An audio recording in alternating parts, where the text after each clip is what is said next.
Here's a secret from Arm & Hammer for fresh-smelling cat litter. My name is Joanne. I have 2 kids, 3 cats, and I just tried Arm & Hammer Ultra Last cat litter, and it's been amazing. This litter is magic. It has just made my house smell cat-free. Ultralast has powerful odor destroyers, plus every granule is coated with baking soda to give you longer-lasting odor control, even if you miss a scoop. I'm definitely switching, and thanks to Arm & Hammer Ultra Last, I can have my cats without the litter box smell. Switch today, be odor-free tomorrow. You're listening to the AFTERBUZZ TV Network, now the largest new media platform on the web, and your #1 source for after-show entertainment. Very good, Gene Johnson.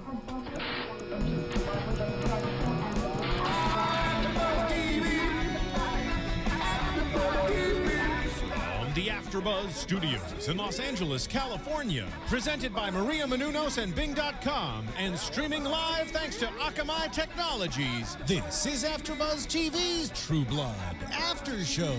We'll break down tonight's episode and get you all the latest news and gossip. And now, another post-game wrap-up show for your favorite TV show. It's AFTERBUZZ TV's True Blood After Show. All right, now tell me this.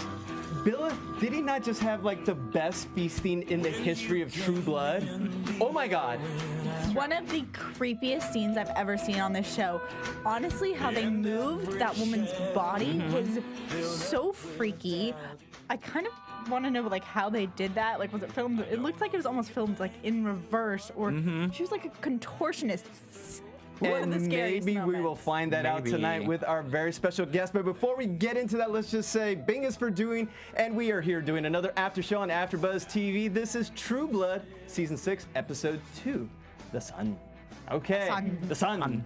I'm your host, JC, and let's start across the table with our lovely host in green. It's the green. It throws me off. Okay. I'll just wear green every week. We'll see what happens.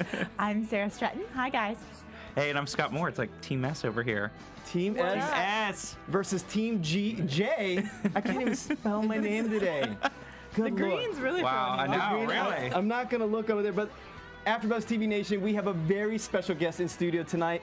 We had her on last season, and somehow we convinced her to come back again. It took a lot. It did? Yeah. I'm sure it did, because you know what? Okay, I talked to your publicist like a few weeks ago, and she said, oh, JC, you're going to want Jamie in this season because her role is expansive. It's bigger this season. Went to the premiere. I see it in a 60-foot screen. What do I see?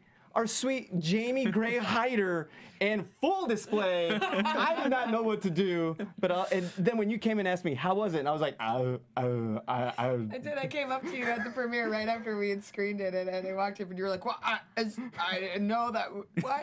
Like, so thrown. I did not know how to talk to her. So AFTERBUZZ TV Nation, let us make her feel welcome. Jamie Gray Hyder, thank you so much for coming in tonight. Thank you. Thank you. Thank you for having me. And also running the ones and twos, the part-time model himself. I call you a part-time model because I love you, Stephen Lemieux. What's going on, Stephen? Part-time model. Part-time. Thank you, JC.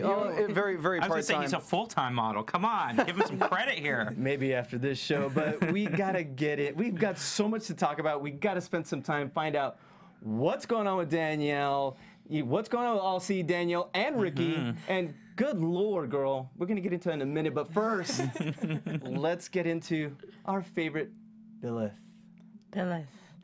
Not a vampire god. Confirmed? Yeah. Yes. Yeah. I believe so. Yeah. I thought he was a god at first, and then when Lilith said he's not a god, I'm like, oh, okay. Because he could see the future. Don't gods see the future, or? He's like second tier. Yeah, so I was going to say, he's just a little lower level. But exactly. In this hierarchy, you've got like humans, but humans are like trying to raise themselves up. And then you've got like supernaturals. And then you got Bill in his like limbo land, and then you've got like God. That's my hierarchy in my mind. It's so hot right now. I had to take the jacket off. Seriously. No, and you know how rude of me. I didn't even ask. What did you guys think of tonight's episode? Well, that was rude. That was rude of you. I'm sorry. I'm sorry. How dare you? Steven, mute me, please. Yeah, I mean, we're going to get right into it, but I was actually very surprised with the whole intro and the fairy grandfather. That just totally threw me off. I hope to be a fairy grandfather one day myself, but you can do it. I believe in you. But did that not throw you guys off a little bit there? I mean, come on.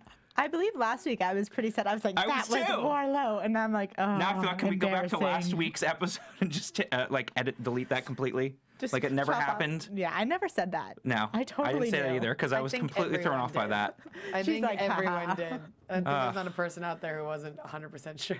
Well, it's rare for them to unveil the big baddie in the first episode. They've done it, somewhat, but not like I'm Warlow. So I thought about it. Always after the show, you're like, why didn't I say this? Oh my God, I should have said that. Because we go on literally 5 minutes after we've seen the episode, so we've got all Yeah, we this. don't have time to process it all. That's what that's what I'm saying now. That was the whole reason why I didn't have time to process it. That's why we said it. Yes. And that's what. Yeah. But overall, do you feel like tonight is just laying down the foundation of the season, or are we seeing some progression? Are we seeing some of the layers pulled away with, let's say, Governor Burrell and things like that, or are they still just setting the whole table for the rest of the? Only 10 episodes this season, so they have to move quickly. They do. Or shall I say, you guys have to move quickly this season. Yeah. We definitely have a lot to cover in a shorter period of time, but I also think just in general they really streamlined the plots this season. They kind of cut the fat a little bit, and it's fewer but larger and more involved plot lines, and I think that's I think the fans are going to like that a lot more too, because it's just easier to keep track of everything sort of. Yeah, because there's a lot going on, like we were just saying before we came in here. There was new faces this week. There's just so much going on. I actually really enjoyed this episode. I agree with you. Yeah, I totally really did. enjoyed it. I felt like it was really chock full of material or things to think about. There's so much that they were kind of laying out the groundwork for the season, but they're adding all these new faces, but each person has something that I feel like they're propelled to do. They're not just sitting stagnant. There's a definite action that's coming their way, so that makes it exciting. And I just left being like, oh my goodness, I feel like we saw every character this week and we saw a big thing with them. So that was exciting, and I thought they did it well and balanced it well. Did you see something? Because you didn't get to see the episode. You just read the script, right? Yeah, I read it before today, but today was the first time watching it with you guys. See, so how did it pan out from what you read to what you saw on screen? It's always, you have sort of an idea, obviously, just while you're reading it, just naturally sort of occurs. But it's always better, number one, than you imagine it, and all the actors are just so good on the show. Like that, when you have Eric playing that guy going into to Governor Burrell's office, that cracks me up. And I don't know, I think we're getting to see people in a little bit of a different light this season, which is really fun. That is, because with Eric's performance, it reminded me even of last year Sam when he was Luna. When they get out of character and have I imagine as actors you guys have a little more fun when because Eric's always been the brooding and serious and kind of you know what I'm thinking, except for where we had the whole season of floozy Eric that was like, hello, I'm a puppy dog and I love you dearly. He's had a lot of room to play as an actor. He really gets to you're right. fool around with his kind of forgot character. But I thought today was really fun. And it added a little bit of lightness to what I felt like last week was just very serious with everything going on. I felt like there was a little more lightheartedness this week, which I really enjoyed. Because that's what makes the series great. It's with all the drama and the sex, and there's also cute. There's the campy, the cute, the funny, and that's what I loved it from the first few seasons. And we, like you said, we missed in the first episode. So it's good to have that comedy back. Yeah. So let's dive into it. Let's just talk about Lilith. Now. Lots of info. There's lots of info with Billith, I feel like, right now. We're finally getting some answers. We've established that he's not a god. We've established that he has new powers and that he's going to be so powerful that people can worship him almost as a god. And one of them is this crazy feeding. The other one is he can see the future and sense other vampires, which adds a lot. Yes, so how is he not a god? Even though I know Lilith said you're not a god, but he sees the future. He feels pain. He feels all his vamps. I think she was implying that he sort of came from God, but is not God. So it's like he's being granted all these powers, basically, but he's not actually a god or God himself. He's just sort of there on Earth to do whatever needs to be done. I feel like maybe. And literally, my favorite part of the whole Billith arc on tonight's episode was actually Jessica's monologue. Her prayer to him and to God, and how she would blend between Billith and God and Lilith, and I was like, which is which? And it was interesting to me because it's only the second episode, but to me it felt like that's almost like a monologue you have halfway through the season where everyone's in peril. Yeah. You know, what's going to happen to the characters. And she's already saying it now. I know. I almost felt like it was like the end of the season kind of thing where you're kind of looking, because she's talking about every main character throughout. I was like, gosh, it almost felt like a wrap-up of a season finale when you're having that cliffhanger. It was so, that's how I felt. It was really interesting that you said that too. So beautifully played by Deborah Ann Woll. Now, do you ever get to interact? Have you had a chance to No, I haven't got interact? a chance to work with her. I think she's great, but I've never got a chance to work with her. We kind of stick to our own kind. You know, we briefly last season got to interact, you know, with Steve Newland and with Russell Edgington a little bit last season, but for the most part, you know, we're sticking with the Wares. The Wares, okay.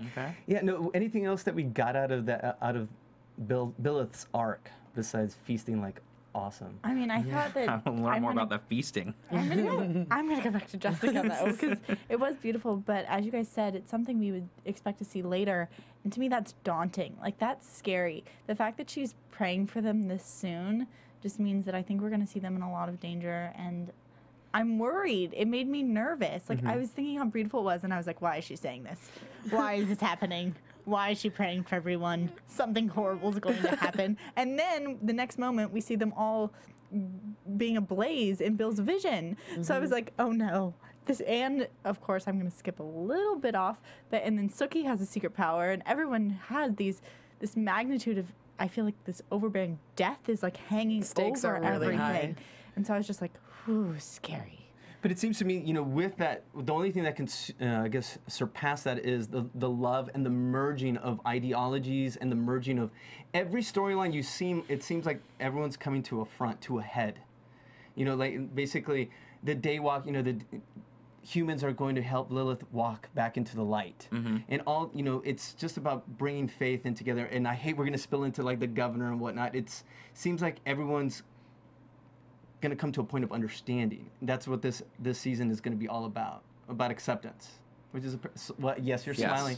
I mean, you're like acceptance, and I'm like death. It's all gonna be, everyone's gonna die, and I'm like, obviously, no, everyone can't die, but I'm like, I feel foreboding, and you're like, oh, it's gonna be happy.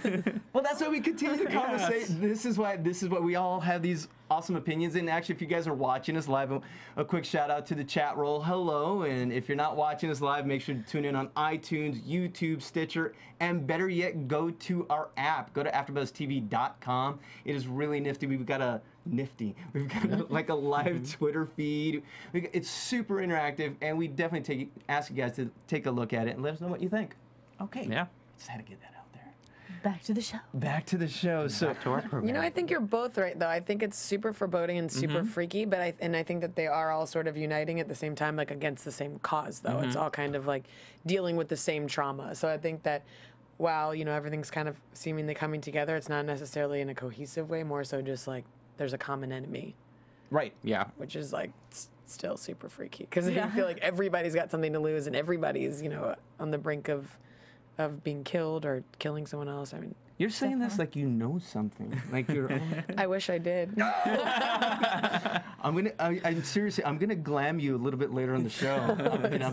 I have it queued up. I wore my contacts. Perfect. Speaking of contacts. Should we move in? Good segue there. Yeah, I think Jamie. Jamie's the one with the segue. Jamie's the segue queen. Okay, Governor Burrell and Eric and everything that happened there. Okay, who didn't know that I knew he wasn't going to get glammed. See, Scott's agreeing with me. Well, I just thought it was so easy for him to be able to walk in and have a meeting with the governor. I was like, wow, that was pretty impressive. He just was able to come up with a whole backstory and made an appointment. He took that other there. guy's appointment. He killed him, and he took his so he killed him. ill-fitting clothes. That's what I was wondering. Like, did he kill the guy, or did he just know there was a guy there, and he was able to just come in and take him? That was great, yeah, because I loved his clothes. I loved that he went in, and he was able to do things, but I was like, there's no way that he's going to be able to glam him that easily. There's no way. It would sort of end the whole season. It would. There was no, there was no point. There was no point for that to happen. So we should preface this also because going back to last week, Tara had been shot by the governor's men, by the government and the governor's men, and when he pulled out that UV bullet with silver and UV silver bullet. Okay. UV light. Wow. My question. This was tweeted to me by a fan. If it was that easy, I mean, could we have done away with most of the storyline of season 5? Because all we needed was some terrorists bomb the True Blood factories. And the governor's, angle for power, could we have just done away with most of last season with the authority? I mean, in my opinion, for like the governor is this one man, and it kind of seemed like it was his. These are all his kind of genius inventions, and he now is the final platform for them. But he didn't have the initial power to take down the factories. The vampires kind of had to do that within themselves, and it was their abilities and their supernatural powers that let them take down those factories. It was kind of like the governor was kind of like the secret genius who was just waiting for his time to pounce, and he's got that. But I don't think he had the ability to take down the factories on his own, especially if the vampires were defending them at the time. So and you can't always just start, if he had started a war against vampires, it would have just looked as terrorism. Now they had the threat. Yes. Yeah, you get everyone else on board first and then start doing it. Which he basically said when he was talking to Eric when the whole thing didn't work out. He basically said, I had the right timing now to be able to do this whole war and everything. So, yeah, I mean... You seem concerned. Because I'm always questioning, I'm always looking at it from the other side. I'm like, yes, it's his grab for power, but is there even a bigger play? And I said this and someone laughed at me earlier. Could he be Warlow? Could he... I don't know. I'm confused, and it's episode 2, and I hate this. I just want the answers. Can you just tell us who the bad guy is? Not you, but I'm just saying the show in general. I know, make it easy for us. I mean, I would totally not be surprised if True Blood like made Warlow into some character we don't expect. But I don't think it can be the governor because the fairy godfather said that he arrived in the last 24 hours, and the governor's been there for a while. So just on, factual basis, it can't be him. I'm sorry. You'll live. No, he has his own. He has his own motivations. I think the governor has his own motivations separate from Warlow and everything else going on. Yeah, I do believe that. That's a different world. So you're saying way too mum about this, Jamie. Well, I mean, we saw the new characters that got introduced. It could be. There's so many. I feel like there's so many public enemies in this situation. But there was that creepy, gross guy on the bridge. Yep. In the hat with the hair. With the hair.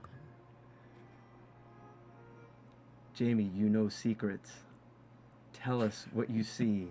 Who dies this season? It's the beard. Rats. Yeah, sorry. I was trying to glamour you. Yeah, it didn't work. Glamoring I didn't see work. You need bangs for that. And I got the beard. Sorry. I really tried to be open to it. Really? She did. She did. I was gonna say she looked like she was trying, but we'll keep trying. We're gonna get some. Maybe once we talk about the Wolfpack coming up in a few minutes. But let's also, I'm trying to think with the governor and his daughter. Now, did anyone catch the daughter's name? Willa. Look. Wow. She did read the script. I know, but just to even remember it and be thinking like that's her name, when she had walked in, that was good. I think that Willa offers so many opportunities of like what Eric could do. I think that there's obviously the layer that he could always kill her and use her as revenge or use her as a hostage. But I think it would be a lot more creative if he kind of used her as like his person on the inside. And he obviously established that he can glamour her. So maybe if he convinces her to love vampires and to kind of infiltrate her dad's business, I think that would be really cool, opposed to, like the standard, he could just use her against her father as like, I have your collateral, precious daughter. do kidnapping. The normal. But I'm excited. There's so many opportunities that they left us hanging, so... Who's to say that he has to convince her? And let me explain. There was a line with Willa and her dad, and she asked him if she could go have some drinks with her friends. And I'm wondering if those same friends were the freedom fighters that went into Merlot's. I think that would be cool. That's an interesting observation there. Because, kids versus parents, they're all, the next generation and different ideologies and... the father is he's a staunch traditionalist, and it's a lot about, bigotry, what's going on. Yep. And her daughter could just be part of the freedom movement. I'm just saying. Devil's advocate. That's a good observation. I do like that. Devil's advocate. She was wearing a completely white nightgown with a nice cross on her neck. She didn't but she was at home and she's trying to hope, and she's like brushing her hair in the vanity. It wasn't like my ideal I'm a rebel nightgown. But so, were you expecting stirrups or something? What's going on here? I'm just saying, perhaps, because she wanted to go out, and Daddy said no. And that's going to create a rebel, like the rebels at Merlot's. I'm just saying. No, I like your observation. You could be right, no, and I I could do be like wrong. I do like your It could observation, but happen. I was kind of getting from that line that she kind of had that tension with her dad, like a typical father-daughter, like kind of, so maybe she'd be open to Angst. something. Yeah, the Teenage angst, angst. exactly, because she kind of felt like, oh, dad, that kind of feeling. So maybe she'd be open for it in that way because she was. So, and that was shot, of course, separately from you, from the Wolfpack and everything. So because I just want to get to the Wolfpack, I want to find out about shooting in probably frigid degrees and not a lot of clothes. Well, should we just jump into that real quick? Let's go. Jamie, are you ready? Are you ready? Let's get into. Okay, first off, it is great for you. Now, how does it feel? Okay, when you started with True Blood, it was one line, right? That was your audition. My audition was one line. Yeah, tell the fans. Can we hear the line? Come on. Sure is a stubborn son of a bitch. There we go. That's how you get it. That's it. Did you have to get that? Was the line. That was it. So that was it. And I walked into a room. Most first calls are you and a camera and an assistant. And I walk in the room and there's 10 people sitting in the room. Alan Ball, the directors, the writers, no pressure. Producers. I just walked in and was like, "Whoa, hey everyone, what's going on?"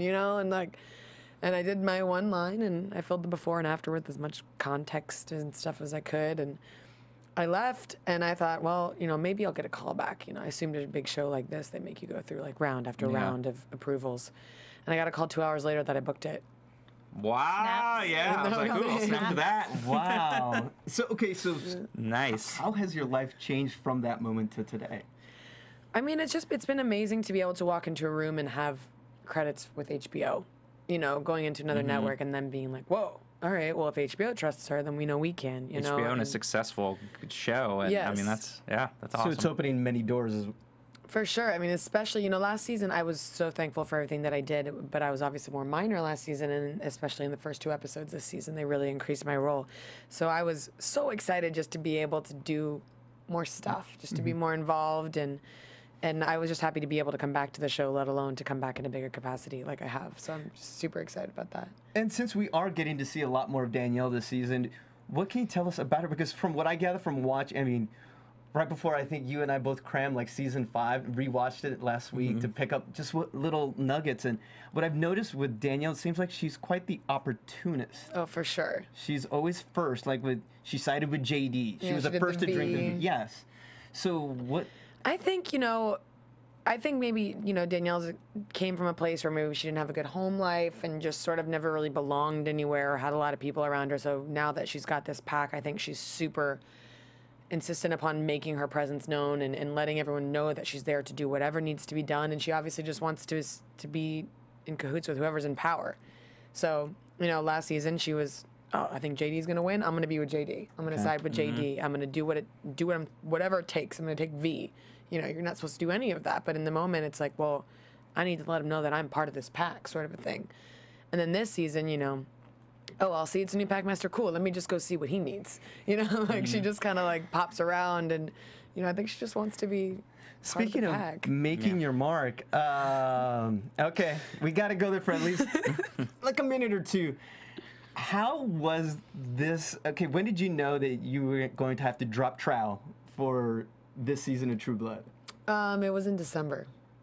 And when did you guys shoot? End of January.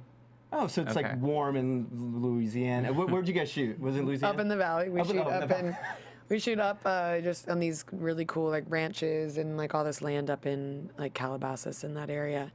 So we shot that scene. We did 2 nights for that first episode in 30-degree weather. Yeah, I was imagine. In the middle of the cold night. out there in the valley in the winter. With no clothes. And trying to look sexy. You're like, and they're like, rolling, action. And you're just holding it in the inside, trying not to just convulse. Did you have to do a shot of True Blood tequila or something just to? I should have. I knew that in order to be most comfortable in the scene, I had to be ready, physically, feel good about my body and all that. So I'd been doing.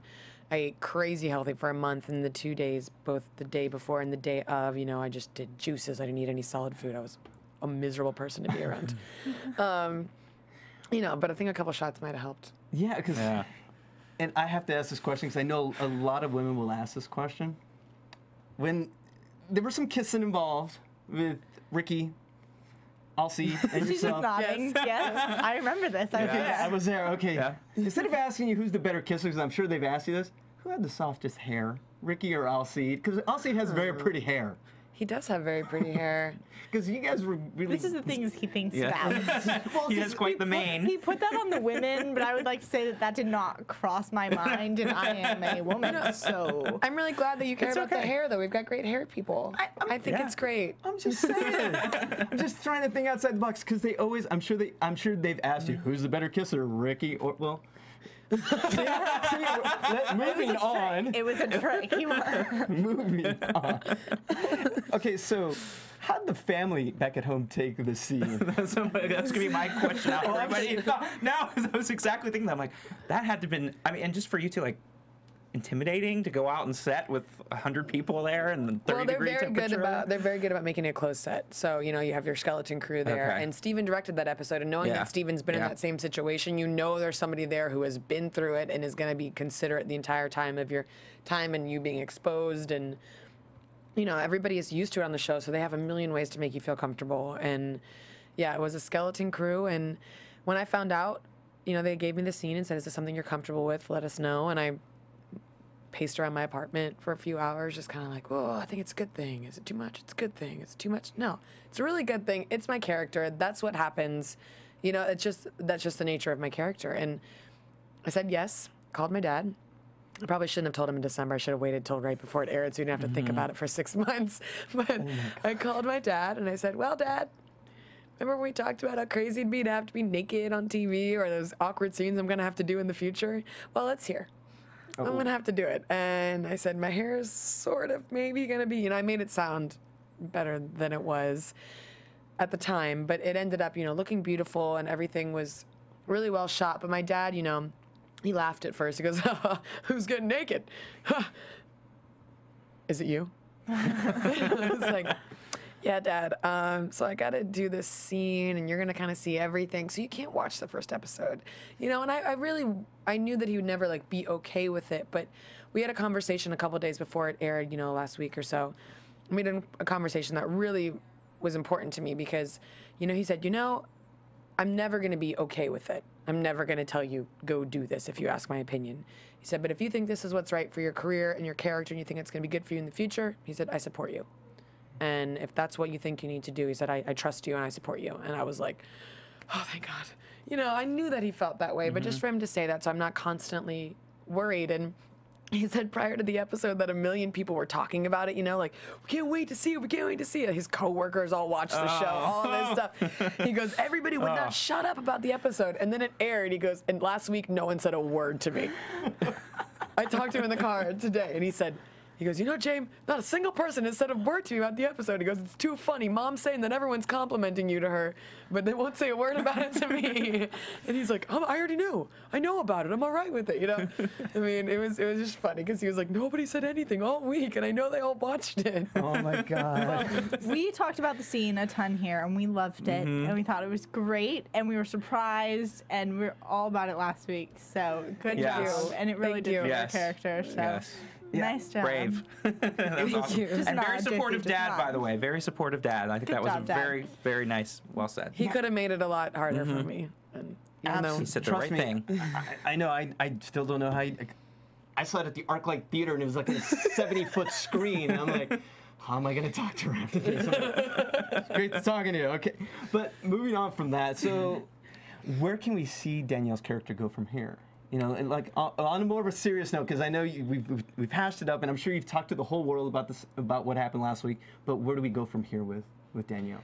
I think that it's going to be more of the same as far as she's just going to do whatever needs to be done for the pack. And in this case, the wolves are just scrambling to stick together. You've got, like they said in this episode, actually, it's something that I've said in the past, that they're starting with the vampires, but who's next? Who's going to be targeted next? So even though the wolves aren't necessarily being threatened actually in this moment by the government, it's like, that, all right, they're just going to move to another super next. So we're just doing whatever we can to keep our shit together. We're trying to keep our pack together. We're trying to preserve not only all of our lives, but our privacy with Luna shifting on on national television.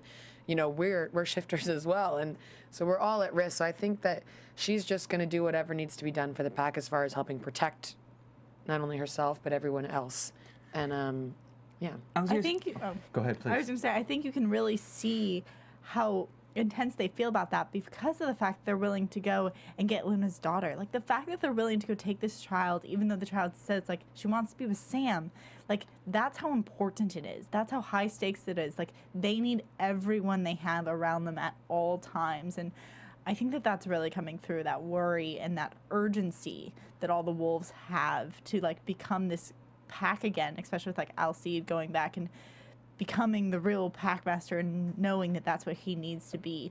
So I think that's definitely coming across, just the fact the pack's kind of freaking out. Tensions are high for everyone. Oh, the yeah. stakes are just the highest that they've been, I think, in the entire show. And we're scrambling to make sure that, you know, we think it's our responsibility to take care of Emma because she's a wolf. You know, you're kind of seeing the overall show's conflict between human and super just in that, where as a werewolf, we think she's best suited with us, but then in a more human relationship, it seems that she should be with Sam, out of like having like that father figure and that connection to her mom. But we're werewolves. We know how to raise her. He can't show her how to be properly raised, and he certainly can't protect her.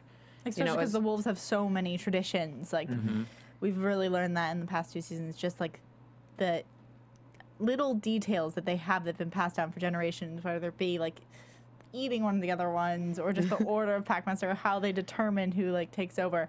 There's a lot of systems within the wolves, and they always are like, well, the only way that the wolves survive is by staying together. So I think that's interesting. But I think to layer it even on top of it even more is Martha's always wanted Emma with her last season as well because of the connection with Marcus and whatnot. So were you guys still high on the V when you get in this episode? Because I remember Alcide was high in the last episode. And because I noticed he seemed much more, you know, Alcide's always been a very loyal, he does the right thing type of in his character. But I noticed an aggression about him. I don't know if that was just me maybe looking into it a bit too much. No, I definitely noticed it. I think that they all seem very aggressive. Ultra aggressive. Yeah, and it's not V. I think it is just the heightened circumstances. It's literally like we are not only protecting Emma to protect Emma, but we're protecting Emma to protect ourselves. You know, she is a werewolf as well. If someone catches her and takes her, that's also a huge problem for us. You know, and and looking back to last episode, for like the first one, we kept hearing like power is the biggest, like most powerful drug. Yeah. And I think we're going to see that. We talked about following Bill's story and his, you know, experience with power, and we also have Alcide. So maybe that heightened aggression is a key that might keep growing, and that he might get more aggressive. Yeah. Instead of his normal. Like, well, and also I was thinking too with this whole, is it kind of an us against them mentality? Is it going to continue to build, you know, the wolves, everyone kind of out for their own to kind of protect their own kind?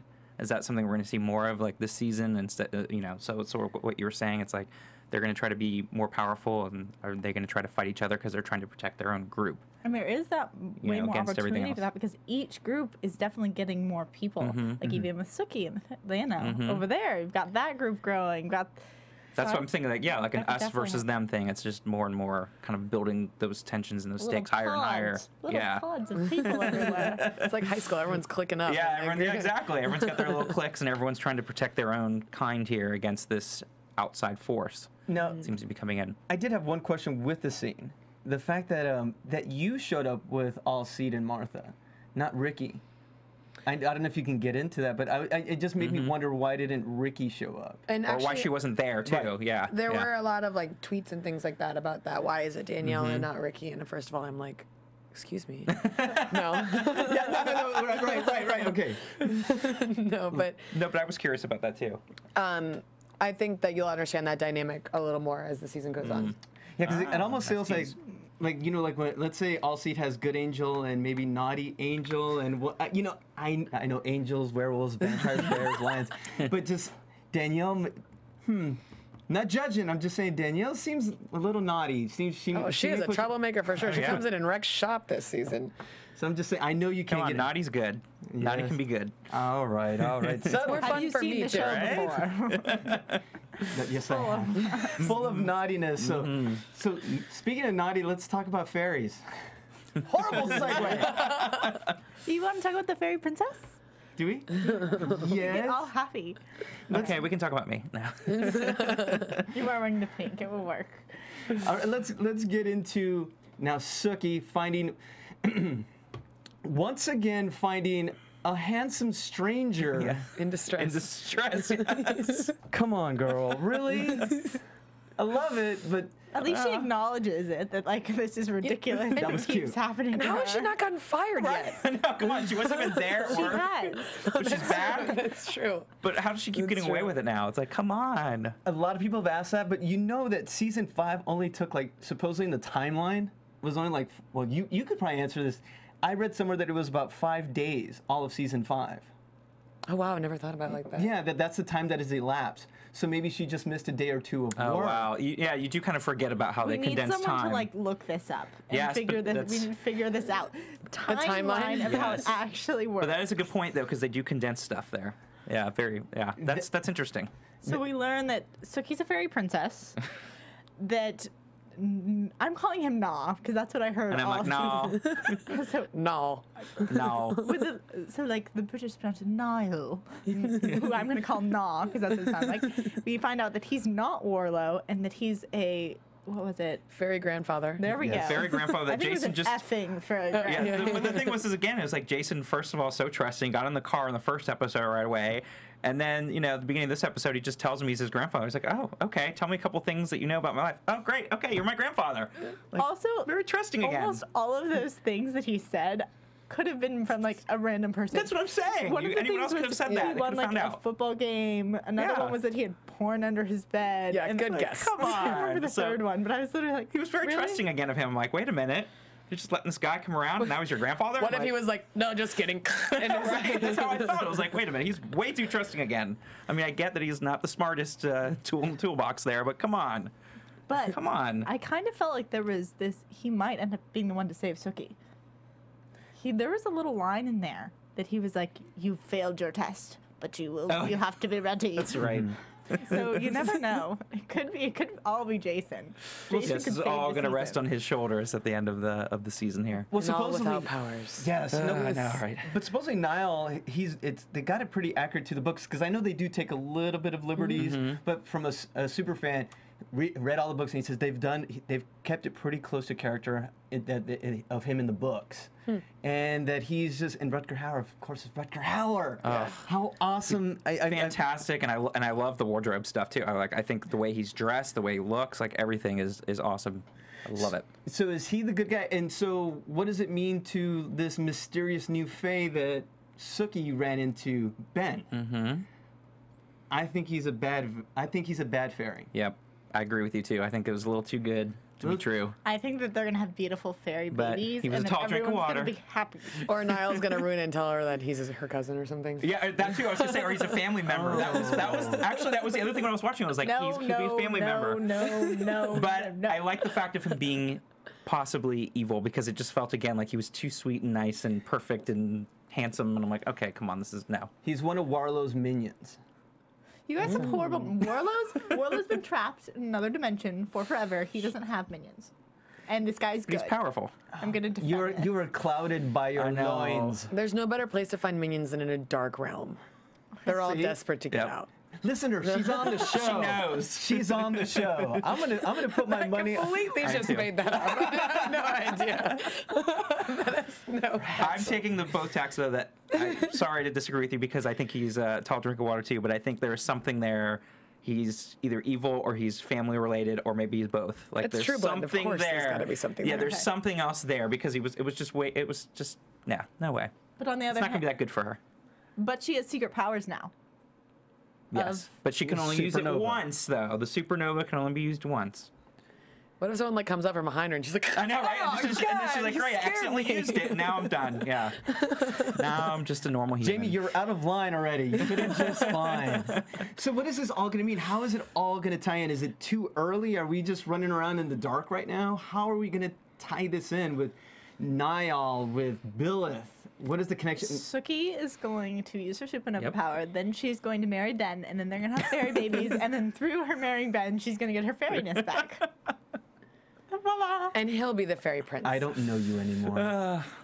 It will all end happy. All right. Well, and quickly, I know we got to move along. We do also have to bring up the fact of Terry and Arlene and the mysterious, well, not mysterious, the entrance of Patrick's wife looking for her honey, and of course, Terry once again he had to cover up again, and he's had to cover up over and over in his life, and I wonder if this is in the end, because I know someone's going to die. I know there's a death coming up this season. I know you can't talk about it. I don't have any of those scripts anyway. I really don't. Okay. I have no idea who or how. I don't actually know. So what are the fact of maybe we losing Terry? Because supposedly it's someone that's very close, that the community loves. And Terry escaped death last year. And once again, he has to cover up his crimes from the past. And there's always a price to pay. And I don't want Arlene to be sad. I'm saying it's one of the two of them. That's just my feeling. So I don't know. I mean, is that it? I'm not willing to put that out in the universe yet. Okay. I don't know. It's scary. No. So what do we think about Arlene's cover-up? Because in the books, I've heard that she actually turns somewhat baddish in the books. She kind of already has. Like I feel like where Terry has hesitated in the past, like she's come in. Yeah. She's like when they killed Patrick, like she kind of like balls up at random times. She does. She does have that dark side to her. Okay. Well, sure. she's been through but she's been through a lot. So she kind of, I think at this point she's willing, or she's realized, like the speech that she gave, what's her name? The wife. Pregnant lady. Patrick's wife. Patrick's wife. Like, I felt like that was a speech she gave herself. That she had to be the one who was strong, and she knew all this shit world sandwich, whatever happened to her. But that speech, I felt like, was Arlene's thought process. So I don't think it's bad. I think it's just she has no other options that she's found, and I think you see her get frustrated. She's always the one. She's like running Merlots, and she's dealing with all this stuff. So she's kind of. I feel like when we first met Arlene, she was kind of in Renee's shadow, and then after that, she's grown and she takes charge of the situations. And she's always been a fiery redhead, but now she like really steps it up there. And like even when she was dealing with Andy and telling him to be a dad. Like, that was Arlene that stepped up and was like, you have to buckle down and do this. She's kind of being the support for a lot of people. So she is not bad. Okay. I'm defending the goodness of the show. She has a good side. She has a bad side. Like, you know. Just going with what the books were saying. So I don't know how I felt about her covering that up, but I guess maybe at the time she thought was the best way to protect Terry. Do you think it matters if his wife thinks he left her? Or I think for her, she probably felt as the fall would be easier for her to let him go than if she knew, he was killed and she's pregnant or he's dead, Do we think it's the end of her though? No. I don't think there's a price to be paid. And we talked about it last week. Yes, we did. That Terry said that there are still some ramifications from Patrick's death. I don't know, maybe this is it. Maybe he was alluding to that in the interview. Todd Lowe was talking about it in an interview last week.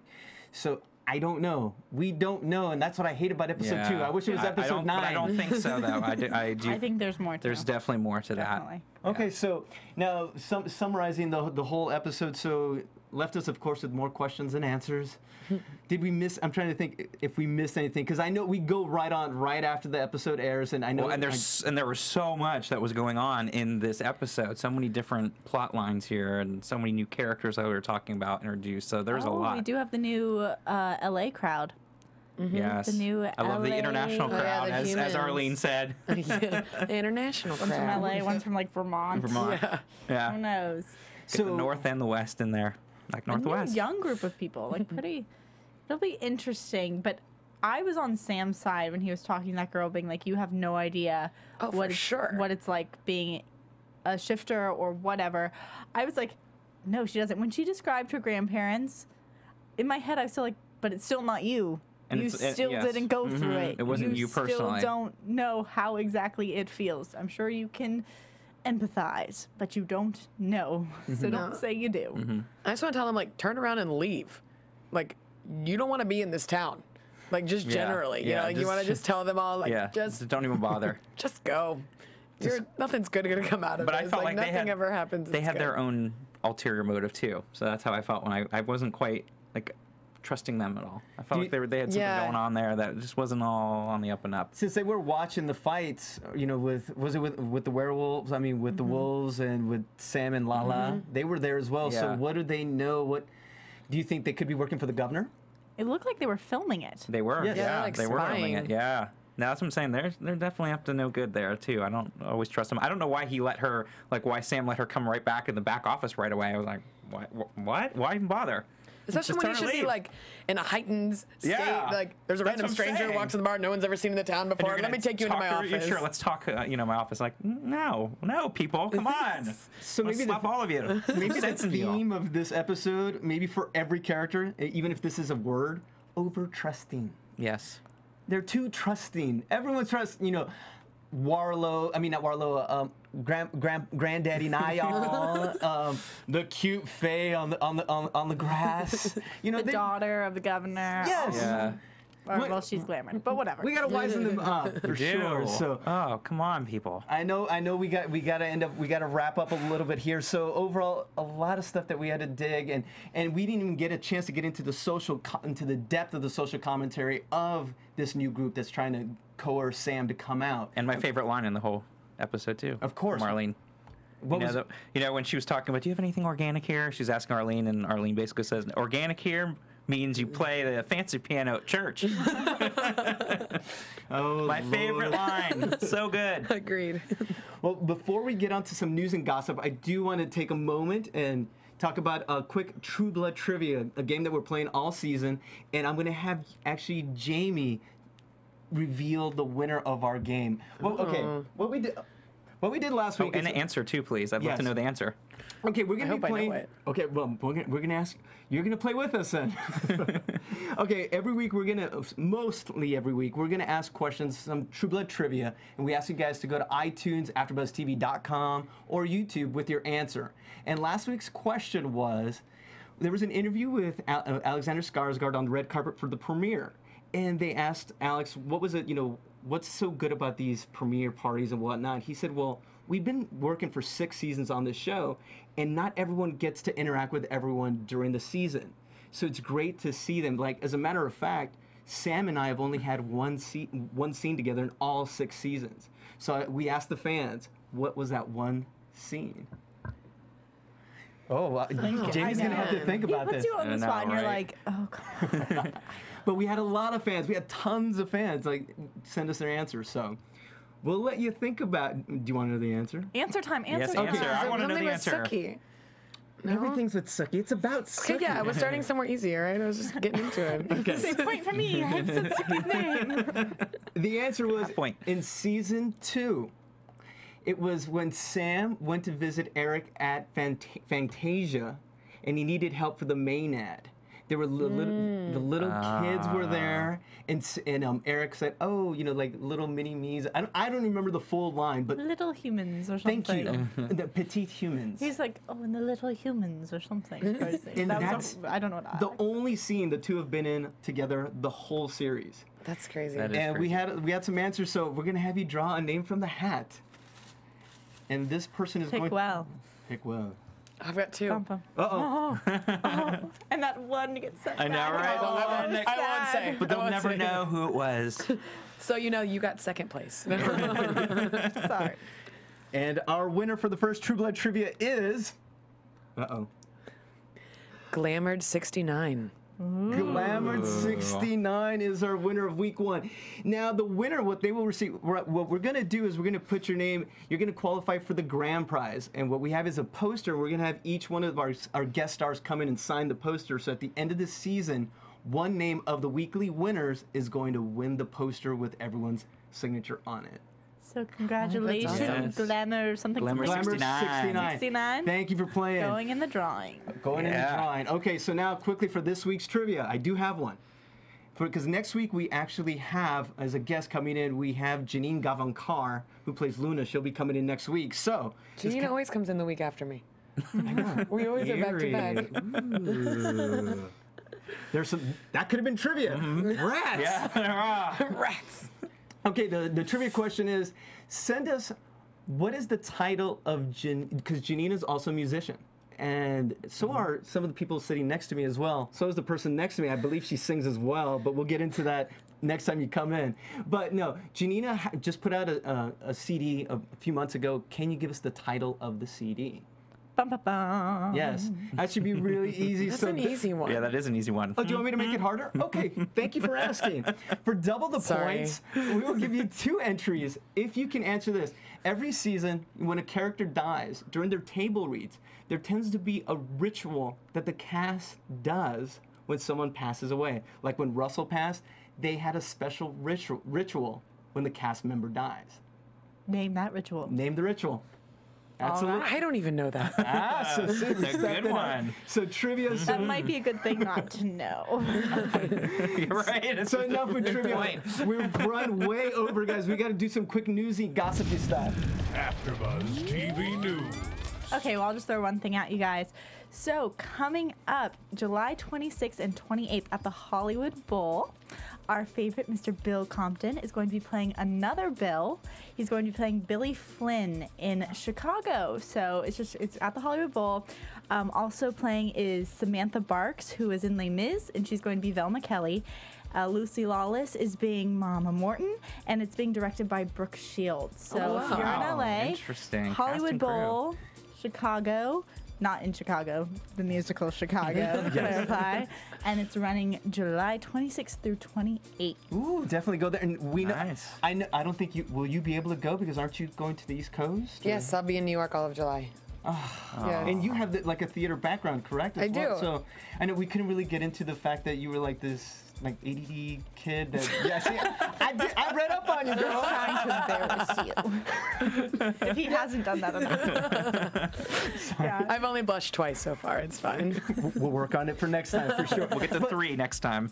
But quickly, so actually, what do you got going on after this? So you're going to New York and just. I'm going to New York. I'm just gonna try and audition and do some stuff out there possibly, and just kind of check out a different side of the industry. And I've got a lot of press to do and a bunch of friends out there, so it's gonna kind of be a mix of work and pleasure.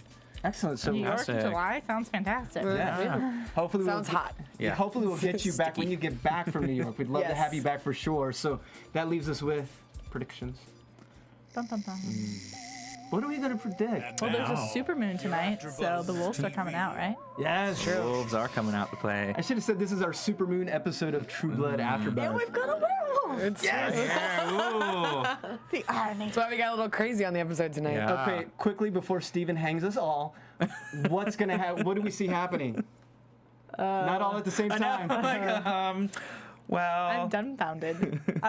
Bill dies eventually. I'm gonna stick with that. You still think Bill's going to die? Oh wow. I do. I think he's gonna die eventually. I think that Billith is a warm up to us losing him, and I'm just gonna. Wow. We're becoming emotionally detached now, and then Yeah. they'll And just I take him really away. want to know. Maybe it's me being silly, but I really want confirmation of Luna's death. It's Oh. hanging in the air over not. my head. she's not. I'll say that's a prediction. She's not really dead. All right, that's your okay. And Jamie, what can you kind of tell us in a roundabout, vague way? About next week? Sure, why not? I don't know. I want to know. She's on the show and she can't even tell us. It's awesome. I know. Well, I mean, I know sort of what happens, but That was like 6 months ago. Give her a little. You know, it's true. It was a while It ago. was 6 months ago. Come on. It's a little vague. So actually, with that said, why don't we just fans, if they want to tweet you to find out what happens in the future, where can they tweet you? Where can they follow you? They can follow me at JG Hyder, Hyder. And once again, a wonderful round of applause for Jamie Gray Hyder. Yes. Thank you for blessing the AfterBuzz thank you. studios again. Thank you very much for having me. Thank you. And Scott, where can they find you, buddy? Find me on Twitter, sman80. That's SMAN80, and here on Monday nights with the Defiance After Show. And the lovely Sara. You can't find me anywhere. You can find me at AfterBuzz. This is where I exist. She has This is no my social realm. media. This is it. I respect that. So, I do too. I wish It's I could scary. do that. I'm scared. So if I you want to have get a hold of fear. Sarah, you have to go through us. And Steven, thank you so much for being with us. Where can they Yes. find you, buddy? You can find me here waiting for you guys. No, I'm just kidding. Great show, guys. Great show.